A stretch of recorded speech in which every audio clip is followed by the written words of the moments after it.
Once upon a time, there was a locksmith who was unjustly accused and convicted of terrible, terrible crimes. He was thrown into the deepest, darkest secret prison at the back of Beyond, and he was left there to rot in an isolation cell. After a while, his wife on the outside, who loved him very much, went before the king and begged to be allowed to give him a prayer rug so he could observe his prostrations. The king considered this a lawful request, and so she was allowed to bring him the rug that she had made. The prisoner was so grateful to get this rug that he gladly accepted and performed his prostrations in his prison cell. And as he did so, day after day, he began to notice that the secret to solving all of his problems was right in front of his nose. One morning, as he kneeled down, he realized that his wife had woven into the prayer rug the exact pattern of the lock that imprisoned him. And so all of a sudden he understood that if he could just persuade his guards to see that they were trapped in prison too, they could work together and they would have everything they needed to escape. So he spoke to his jailers and they saw that they were in prison too.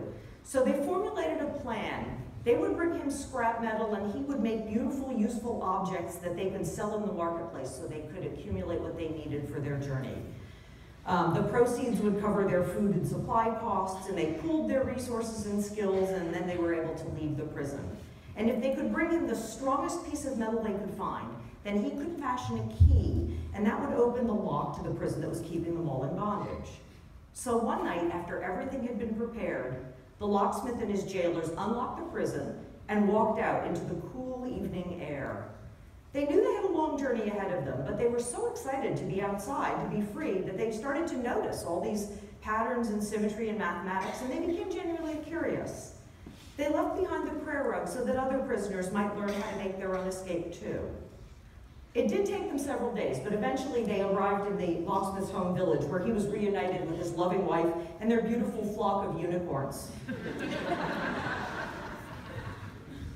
His former guards became his friends, and his neighbors and his colleagues, and everyone lived together in peace and harmony and a creative sense of mathematical discovery and flow. So, with their new freedom, they were able to start expanding their attention and focusing on solving other world problems that were far more important and pressing, and they could do so for the benefit of all sentient beings. So I've been a meditation teacher for a lot longer than I've been a math teacher, and I really love this story because I think it shows us the whole process of achieving freedom from the psychological prison that we know as a fixed mindset.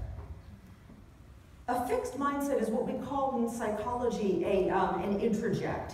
It's a momentary identification or an over-identification with those internalized negative beliefs about ourselves that cast a spell over us. And they make us believe that we really are in this prison.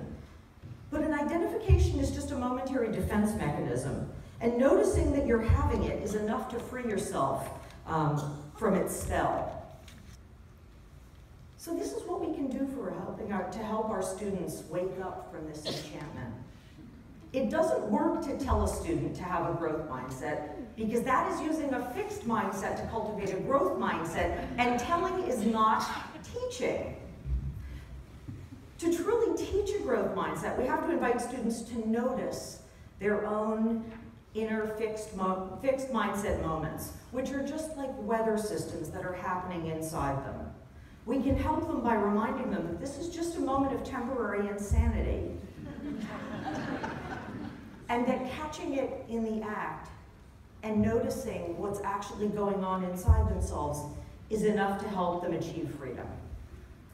But you can't dislodge one thing from the psyche without replacing it with something better. And that something better is awareness and noticing.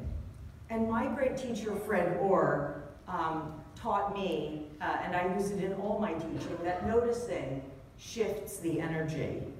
And in fact, it's the only technique that really works. So we have to teach students how to notice their own fixed mindset and to refrain from acting on it. Notice and refrain. Notice and don't react.